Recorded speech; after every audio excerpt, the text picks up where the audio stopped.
Chapter 5.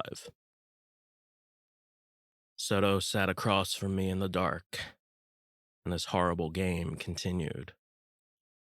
He folded his hands and braced his forehead upon them. I felt many minutes pass.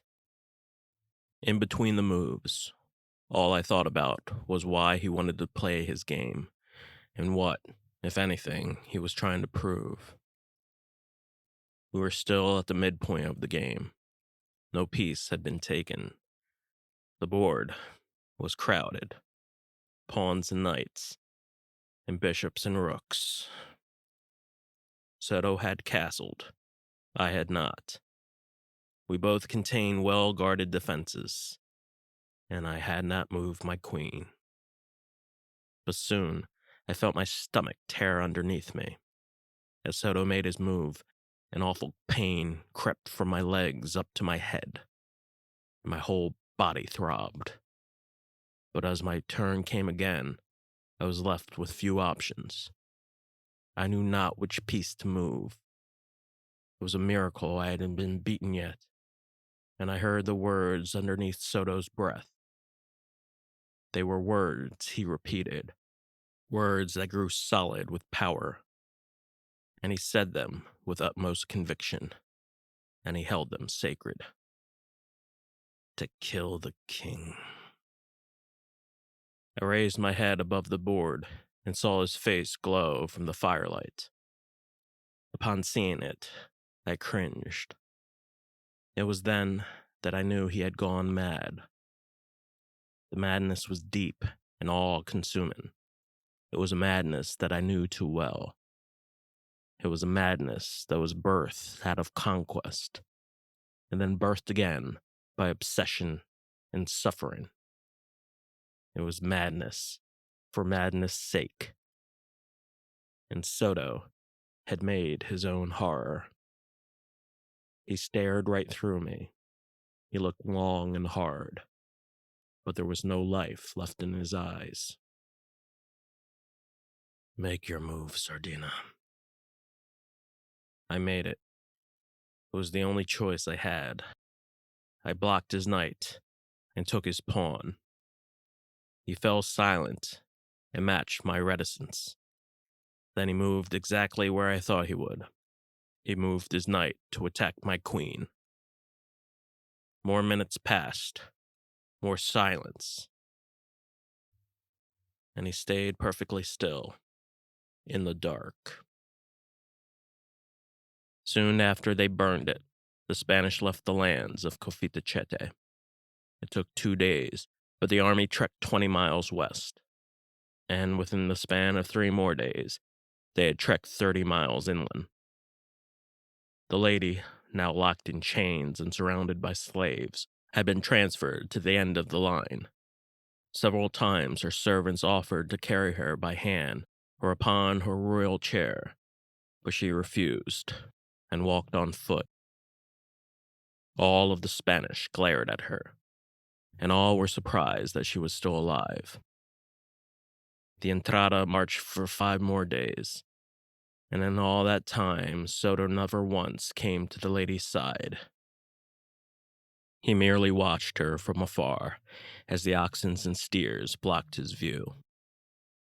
At night, Soto remained alone and murmured and babbled to himself, not caring at all who could hear him.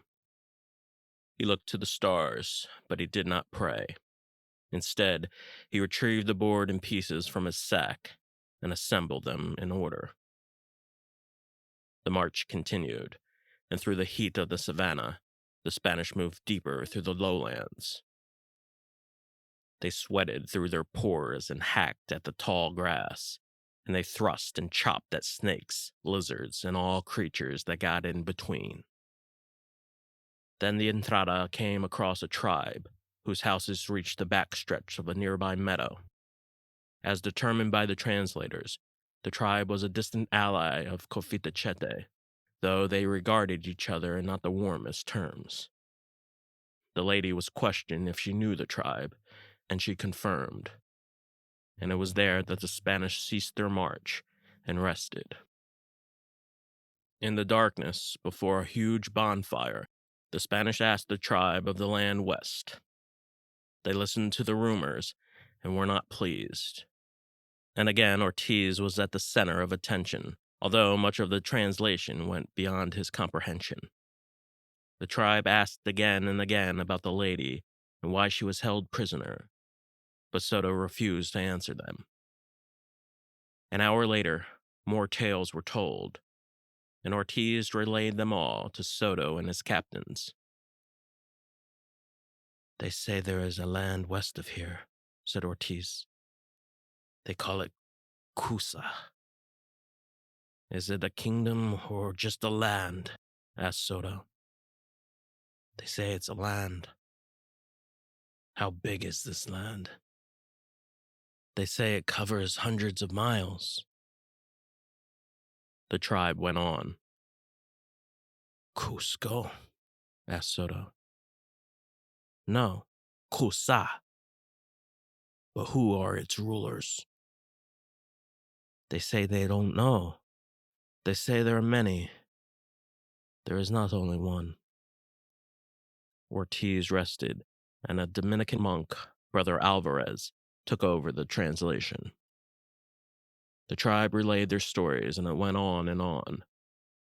The Spanish became weary and soon fell asleep. But Soto stayed up and listened to all the tales. Then Ortiz raised his head from his rest. A thought occurred to him, and he noticed that Soto's grimace had not changed. "The lady, sir. She knows of the lands to the west. Should I ask her?" "No. No. You've asked her plenty of times, Ortiz," said Soto. "We're not going to play her game." An hour passed. Many more members of the tribe gathered, and Soto sat beside them. Ortiz spoke and asked them of the lands of gold, and their response was of many tales, much like Cofita and Osita. They repeated the land that was named Cusa, and beyond it was another land, a great land with rich soil. "There is a shaman of this land, a, a medicine man," said Ortiz. "He speaks of a king, the one true and—" "What's his name?" asked Soto. "Where is the shaman?" The tribesmen pointed along the shadows of the fire, and a tall native appeared. He was known as the tribe shaman. He stood gaunt and lanky with narrow shoulders and legs seemingly made out of stone. He glided over the fire. Then he spoke. Neither Ortiz nor the Cofita servants knew what he was saying, but the tribe's elder statesman offered his help and took control of the translation. When the shaman finished, Soto darted his eyes, and the shaman glared back at Soto and returned the gesture. But, unlike Soto, the shaman did not show hateful eyes. Instead, his eyes acted as a reflective pool, and from his pupils, Soto stared at himself. Ortiz relayed. "He welcomes you, child of the sun," Ortiz said. "He says you know. He tells of the land of Cusa. It is prosperous." Soto's eyes opened. "Go on." "This man speaks of a river, not just one, but many. He says these rivers were made because their gods cried so many times." Soto jerked his head and spat. "But he says the rivers will deem your fate, and that the river's end is the great wealth you seek." "Where?" said Soto. "Where are these rivers?" The shaman spoke 2 words. "At the end of Cusa," said Ortiz. "He says there's a bend in each river, a bend that goes on many directions, and that you are to choose." "Choose?" "These rivers form one giant river, And at the end of it is what? He says you know the answer. What? He says you've known all your life. He says there are many rivers in many ways, but there is only one river, and it's the one you're looking for. And at the end, you will find it. Then Soto shouted and threw a handful of sand. What the hell does that mean? He yelled again, and his screams awoke the men. The shaman spoke again, all but 3 words. It took half a minute for Ortiz to surmine what had been said. The slaves repeated. Ortiz relayed and shook his head. He says you will know for sure when the rivers cross. There is a clear bend, and which way you go will seal your fate. Ortiz stopped. The shaman went on. The monks gestured. Ortiz relayed. He says there is a bend of the river of which goes 2 ways. One way leads to the evil spirits of horror and agony. The other way leads to paradise. Yet no one knows the true way. Only the spirits of the pure know. Only the ancients. The shaman stopped speaking. He inhaled deeply, inserted a hot chili into his mouth, and swallowed it whole. Is there more? Said Soto. And what of this king? There was no movement or response. What of the king? Repeated Soto. The shaman stood still and glared back. Ortiz asked. The shaman spoke. Beyond the river, there is another shaman, said Ortiz. He says he will tell you. That's all he will say, Don Hernando. The sun emerged through the dawn. The fires died out, and the captains waited for Soto. At noon, Soto stared east and peered down the land that seemed to go on forever. Then he turned west and stayed silent. He came upon a stream and followed a narrow path that was scattered with stones. And back and forth, Soto walked, slicing the water with his sword. The shaman was never seen again. He disappeared as the sun rose, and the next day the army marched west. The land went on, and the Spanish negotiated with the other tribes in peaceful offerings, and no scuffle nor incident was reported for several days. A week later, the Spanish came upon a great path to which the natives said bridged 2 worlds together. But when the Spanish heard these rumors, they could not even feign interest, for their morale was one of pain and constant misery. The path narrowed and the abundant forest returned, and the soil grew sandy. And because the elevation rose steeper, the heavy artillery, cavalry, and backup brigades did not follow. Soto ordered only Moscoso and Balthasar's men to trek through the path, and the rest of the army headed to the valley, set up camp along a stretch of plum trees, and guarded the imprisoned lady of Cofitachete and her slaves and servants. The guards kept a vigilant watch on the lady as they stopped near the grove. The lady's servants came to her side, and she gave them orders to assist the Spanish in picking the fruit. The day was cloudless, and the sun blinded from east to west.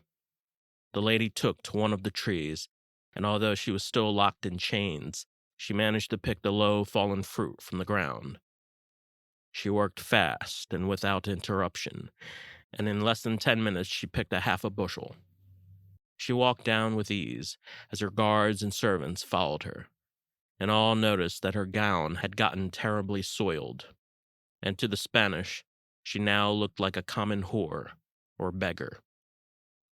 It approached high noon. The servants carried 20 bushels of plums and placed them alongside the lady's carriage, and the lady kindly bowed. Moscoso then ordered his men to fall back south and rendezvous back to the main camp. Balthazar's men had already done so hours ago. They moved on for 2 hours at a tremendously slow pace. After another hour, Moscoso finally told his men to rest, and the men led their horses to a nearby stream. The men talked and explained their grievances to Moscoso, and Moscoso pretended to listen. "This land just keeps going and going," said one man. "Where the hell are we?" said the other. "Who knows? We have no idea what they're saying." "We've had that problem for years." As the minutes passed, the Spanish rested on logs. The dew formed, and butterflies floated along the streaks of orange and yellow sky. Then Pedro, one of Moscoso's men, came to Moscoso's side.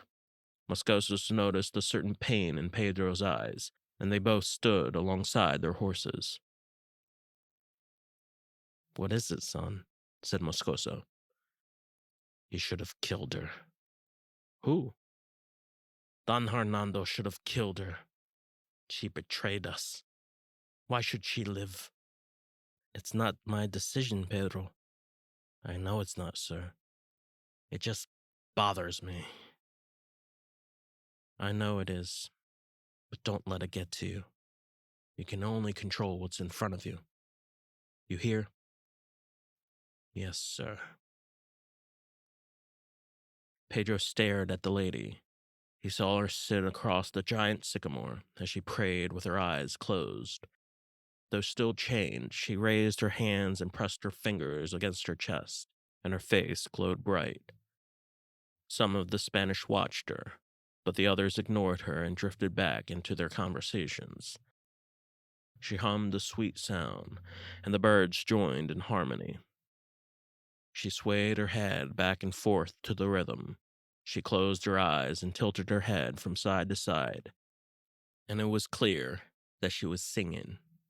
Perhaps an old song which her father taught her, perhaps a new song of her own, or a song which only the people of Confitachete knew. But then the song ended, and the lady opened her eyes. A shriek pierced the land, and the Indians echoed the signal.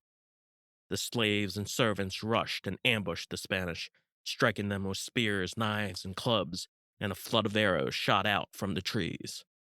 A dozen Indians jumped off from tall branches and tackled the Spanish to the ground. A dozen more pulled the Spanish off their horses and pummeled on top of them.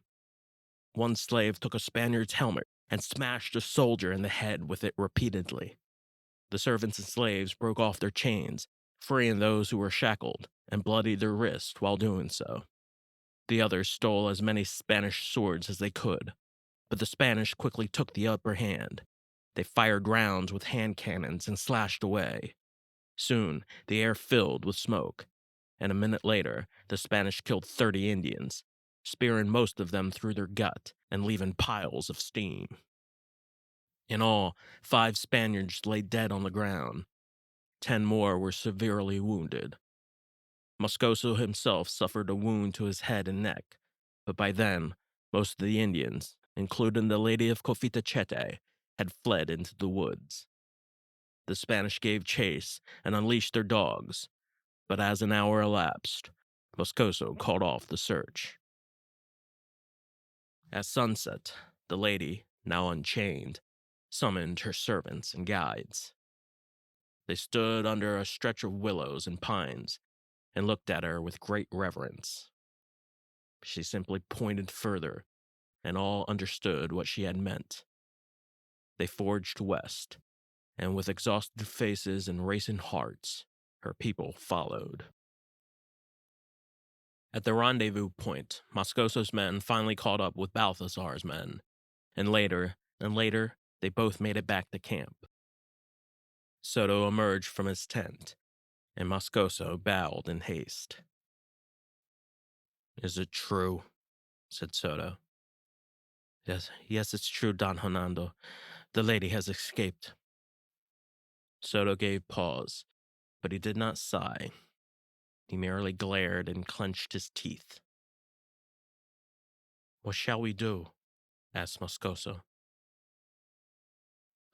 "What we've been doing. We press on." "But what about the lady, Don Hernando? She's bound to lead her forces against us. Shouldn't we go after her?" "No." "But, Don Hernando, she never mattered. She was a waste of time. That's all she was. She was worthless from the very start. I should have known that. But I was blind, Moscoso." Soto glared once more. Moscoso averted his eyes and remained composed. Then Soto took out his sword and pointed. "West is the river, and down it, through it, or above it, is what we're waiting for. Another good dream. But not here, and not with her." He exhaled hard through his nostrils. He mounted his horse and rose his sword once more. "I will not follow a whore towards Galilee. We cannot waste any more time. Our kingdom awaits!" Then Soto kicked his horse and trailed off into the night. Spring turned to summer. The Spanish marched west for 3 more weeks, and the cavalry followed south. They met halfway between a narrow stretch of land that dipped across the mountain, and the men looked at Soto from afar with solemn reverence. And as it was foretold, they came upon the land named Cusa. It was a land much larger than what the Spanish anticipated. It consisted of many villages, and Soto marched his way through each and every one. But Cusa had no gold of any kind. For several weeks, a certain repetition followed. The Spanish would ask for gold, the Kake of each village would deny that they had any, and Soto would take the Kake hostage and burn the village to the ground. In an exchange with one of the head chiefs, Ortiz discerned that there was a trail close by, which led down many rivers. The last village, however, the Spanish did not burn.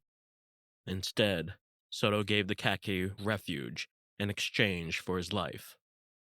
And in exchange for his life, the Kake gave the Spanish food and indefinite access of supplies. There was said to be a king beyond west and south, whose kingdom was at the head of the great river. But the Spanish took these rumors with no gravity. Instead, they focused on quenching their hunger. For 3 days, the Spanish rested and took all the food there was to be had, which were piles of bean plants and large oblong calabazas, a fruited squash that the Spanish fondly enjoyed. The army rested in the village for 3 more days. They were tired and restless souls. Soto knew they needed a rest, but he did so not out of compassion. Rather, it was out of sheer strategic purpose, because he knew there would be a time in the future where they would have no rest at all. Rangel, Alvas, and the other secretaries retrieved letters and offered them to Soto, but each and every letter Soto received, he sent to a flame. On the second day, Soto sent out scout parties to explore the territories. One went north, and the other went east. And on the third day, he ordered another scouting party to head west. When the rest ended, the march continued, and the land of Cusa continued as well. Throughout the month of July, the Spanish marched. They marched through endless pines, hills, and rocks, and the familiar trance returned. And again, the course of action spiraled back into rhythm. The army pillaged small villages, but they would come up with less and less. And again, Soto caught each kake of each village, chained their hands, and either killed them on the spot or leveraged them for very little. Then the army came across a set of blue ridge mountains, and as Moscoso rode up to the head of the line, he found Soto and saluted. "Where to now, Don Hernando? To the mountain?" "No. We follow west. West is the river." Minutes later, Ortiz arrived. "Yes, Juan," said Soto. "I have new information from the chief we met today." "What does he say, Ortiz?" "He says there is a river south of here, and that many other rivers merge, just like the shaman said." And 2 days later, they reached it. They stood at its base. The river was wide and long, and it churned from north to south. Then Soto held a sword to the chief's throat. "He says there's another river. He says he'll show us." But for Hector, the days in Kusa felt worse. Many times he remained alone in thought. His thoughts drifted, and the more he resisted, the more they took over. He felt a pain that would never go away. He slept in the light rain and felt the drops of water brush off his skin. He thought about his home in Spain and his mother. He thought about all the debt he accrued to get him where he was now. He thought of how desolate and succumbed he was by fear. And he thought about the day he landed in La Florida and what a rich man he thought he would be. In the darkness, he tried to pray. He prayed for the soul of his father to guide him. When he awoke, he came near a spotted land of tall grass. He saw Vicente a minute later, and he looked long and hard at his face. Vicente, his old friend, sometimes his only friend. He hadn't changed at all. The next day, Hector passed a new stretch of land of slopes and swamps. He passed many wigwams, and all of it reminded him of Napituca. Then he saw the rest of his men. Some were comrades, some were not. All had their stories.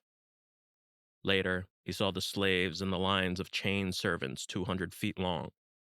Though he was ordered by Balthasar not to look at the slaves straight in the eye, Hector could not help but to do so. And the more he did, the more pain it brought to him. At night, Hector and Vicente shared their meal by a low dying fire. Vicente looked on to the stars. He counted them off and muttered out the numbers. "We've come too far, Hector." But Hector lay silent. "What are you thinking about, Hector?" "I'm trying not to. I knew we had to go further. It makes too much sense. We have to follow the rivers. Every time anyone found gold, they followed a river. Cortez, Pizarro, now Soto. This land is much richer, though. It's probably beyond their mountains. Probably just beyond." He waited for Hector's response. Hector said nothing. Instead, he watched the slaves huddled together amongst the fire. "What are you looking at, Hector?" "The slaves. They look like they're dead." "Yes, they're slaves."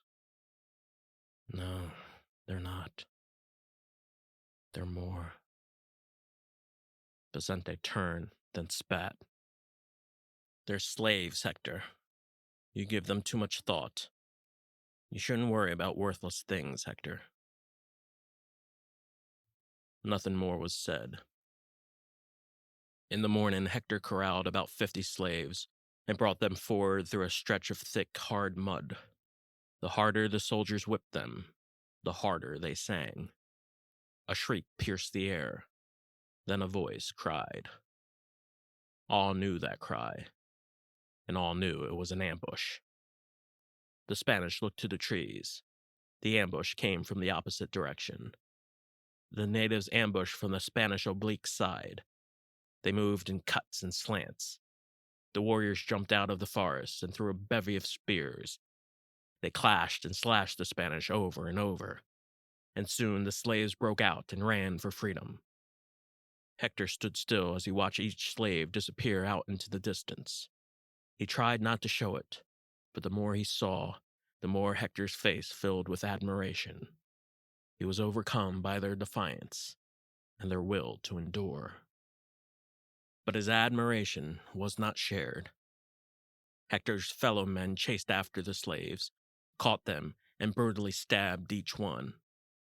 And again, blood fell down like rain. One soldier continued to lash and lash an already gored slave. Hector shouted at him to stop. The soldier stopped and turned. It was Vicente. And again, Hector paused and witnessed the pure evil his friend had succumbed to. He stared and studied the righteous rage of wrath and scorn on Vicente's face. And the longer he stared, the worse Hector felt. Vicente ignored and kept slashing his sword, and all Hector could do was watch. A half hour later, Soto commanded to make an example of the slaves. The soldiers gathered 5 slaves and wrapped them along tall planks. From there, they lit torches and burned the slaves from underneath. One of the slaves was a young girl, not even 10 years old, and Hector watched on as she screamed. He wanted to save her. He wanted nothing more in his life to do so, but he couldn't. When it was over, the remaining slaves were slashed with whips and driven off into chains, and Hector walked alone and cried. But the voices shouted in echoes, and Hector heard every one.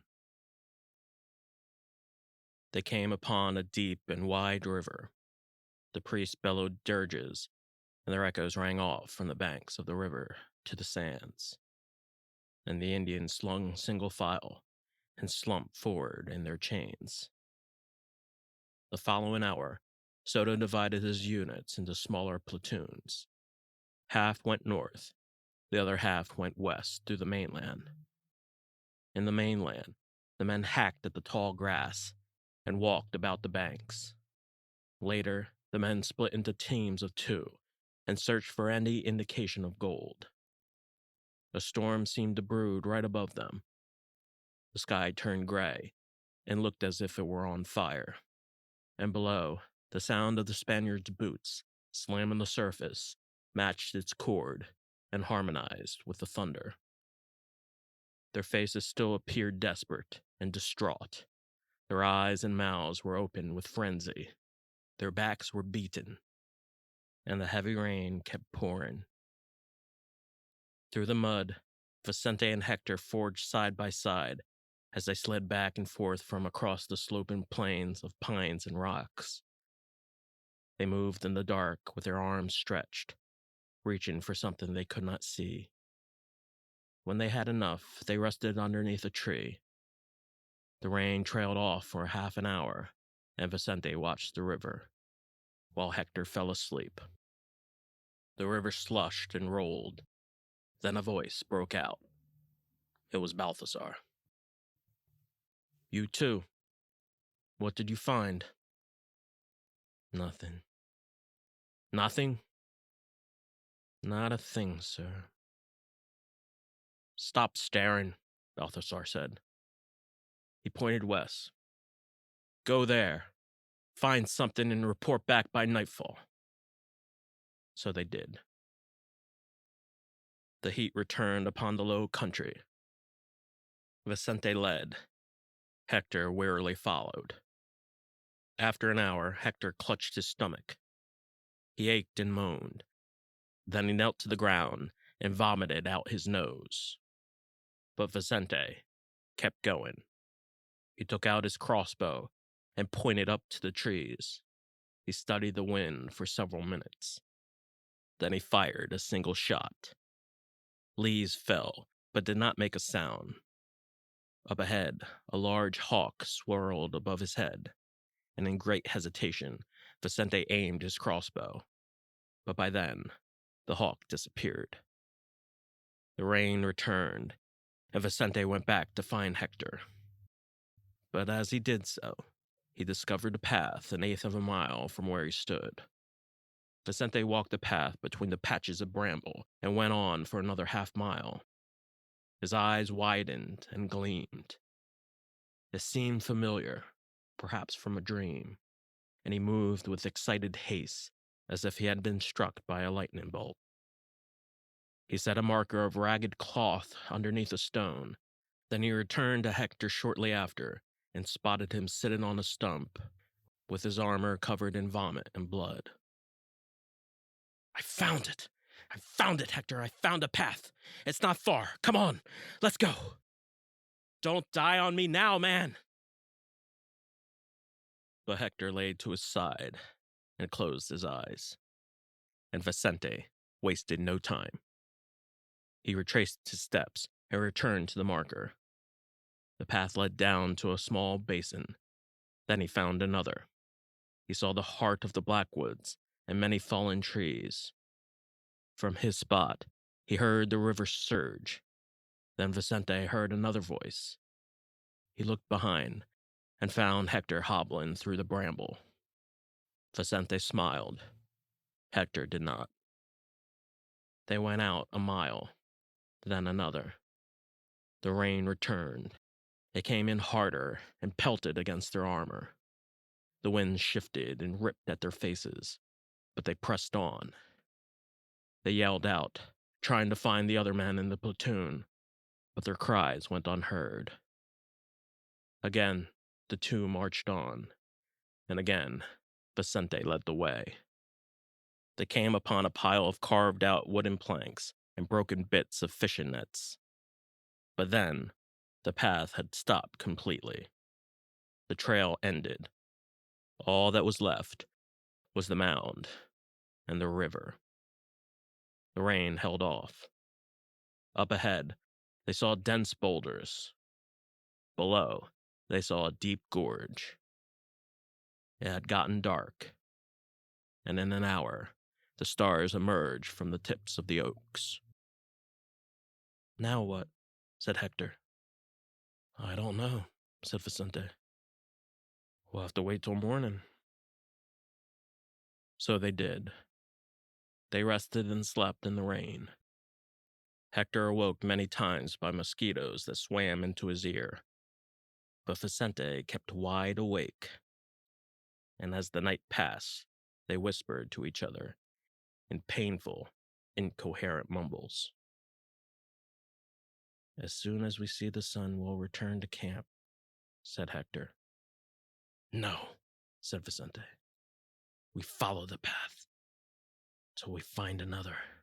We were told to find something, and damn it, we will. We can't return with empty hands, Hector. Not again.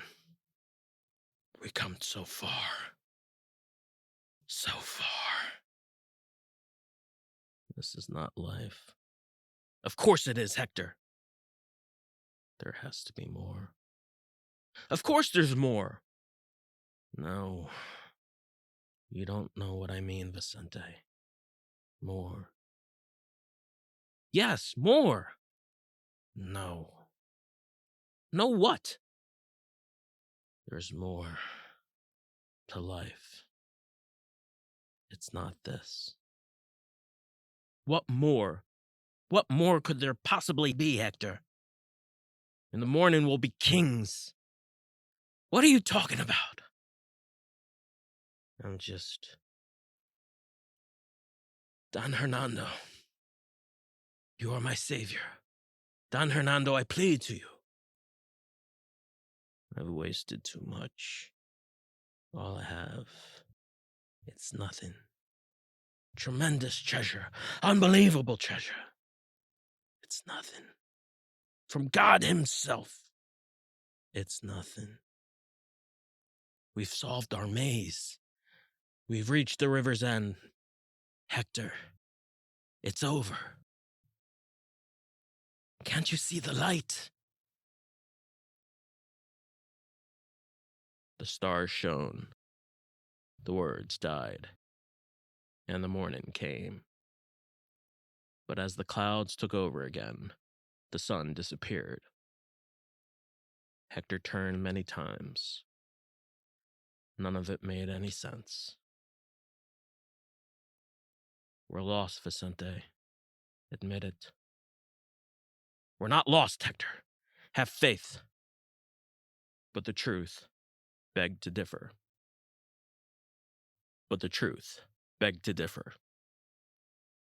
They walked another mile. Vicente pulled 20 paces in front of Hector. They came across a brook and walked for another 2 miles. And with great joy, Vicente screamed. He pointed and cried. Then Hector came to his side. And there, they saw the giant fork in the river that the shaman had foretold. And both stood amazed. There it is. There it goddamn is, said Vicente. You doubting son of a bitch! We should tell the others, said Hector. No, said Vicente. We have to see where it leads first. Not a word was uttered. There were only stares and the surge of the tide, and Vicente continued to smile. Take your pick, Hector. It's now or never, man. God be with you. The two looked at each other, then trudged on their own way. Vicente went south, and Hector went west. Hours passed. Vicente followed his path, but he did not find what he was looking for. Instead, he found more of the same. He found more marsh, more willow trees, and more mosquitoes that swirled in multitudes of swarms. And the further he went, the angrier he became. He prayed aloud, and sweat poured out from his face. He began to swear. Then he shouted in rage. He thrust his sword and slashed all that was before him. When he grew tired, he rested in the shade, and he sweated until the sweat cooled. And for a straight hour, he lay on his side and shook his head. But for Hector, he took his time. He followed the river down twists and bends. His eyes glazed in a trance, and throughout his walk he felt grief and sorrow in all things. He heard the voices of his dreams, and the voices of all the pain he and his people had caused. He reached out and tried to pray, but then a curious thing happened. The voices changed. There were voices of children, and suddenly the pain was gone. He walked a mile, then another. He rested and took off his armor. He took off his shoulder blades, breastplate, and leg greaves. Then finally, he took off his helmet. Lastly, he dropped his sword. And on that heavy pile of steel, Hector stared at the rust and holes and stains of blood. And in silence, he prayed until he cried. But then, the silence broke. Another voice came in sweet and clear, and Hector stumbled and staggered towards it. But at the moment he saw it, he stopped, and he saw it clear and whole. It was not gold. It was far greater. It was what he was looking for his whole life. She smiled. She said not a word. She only showed him her heart and held his hand, and they disappeared within the light. But Vicente did not find what Hector had. He found no gold, nor silver, nor jewels, nor any glory of God in the highest. Instead, he remained alone in his misery. He marched up and down the banks of the river, and for 2 more hours he slashed away at the grass and screamed. Then Vicente returned back to the fork of the river and went west. The day ended. He reached the banks and found a middle passage through tall oaks. Then he screamed again. "Hector! Hector, where are you, man?" And in the pouring rain, Vicente heard a sharp pinging sound. Then he saw the pile of armor. He went over towards it and found Hector's sword, breastplate, and his arms and leg greaves. And Vicente shouted and cried, "Hector! Hector!" But still, no reply. And all went back to silence. And when he could no longer stand it, Vicente took Hector's sword and helmet and raced back to camp.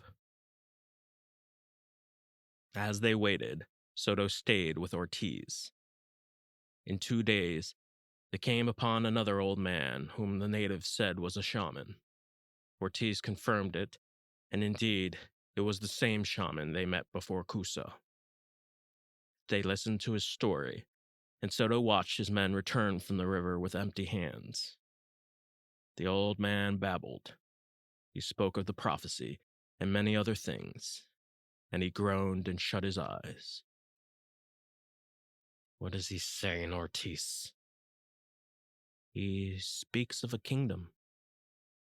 "Go on." The old man spoke again. A rustle of wind swept across the land. "How close is this kingdom?" asked Soto. Ortiz asked, and the man responded. "He says it's closer than you think." More men came back from the river. More men sighed. Anasco's men rode off with horses, while Balthasar's men rode off with the mules. And Soto watched them all. "What of this king? He must have a name, no?" said Soto. "Tuscaloosa," said Ortiz. "They call him the Great Tuscaloosa." "What does he look like?" "They say he's very tall, like a tree. That he's stronger than a buffalo. That he eats his enemies when he kills them, and drinks their blood." With that, Soto said no more. Vicente returned to the camp an hour later. He lay his head on a stump and slept. No one asked about Hector. No one cared. The rumors of Tuscaloosa were much greater than the loss of one man's friend. And like any rumor, it filled the air and festered into every Spaniard's mind. One more kingdom. One more. And as the dawn broke to the next day, the maddening gaze of Soto returned to his countenance, and it stayed throughout the day, and for the rest of time. He shared the stare with all of his men, the maddening stare of the Conquistadors. Then he gathered his entire army and said all but 2 words, and his army nodded and set forth. "We march." And off they marched, off yonder, to the land of Tuscaloosa, off the river south.